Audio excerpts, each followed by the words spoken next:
When we talk about heat detection devices, the term restorable and non-restorable is a very important concept, especially as it relates to inspection and testing. For example, this is a heat type detector that's tied into a fire alarm and control panel. Though this happens to be both a rate of rise detector that can sense an increase in temperature of 12 to 15 degrees over a 1-minute window, and it also has a fixed temperature element so that at a predetermined temperature, whether it be 135, 155, or some other designed temperature, that this device will go into alarm.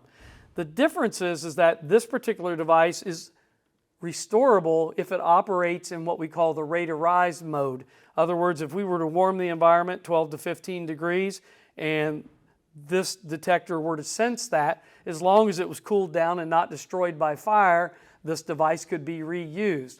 If this were to operate under the fixed temperature element, this disc would actually fall off because of this specialized metal that holds it on there. It's basically like a solder product that melts at a predetermined temperature. And when that disc would fall off, this device would become non-restorable, meaning that the whole unit would have to be replaced.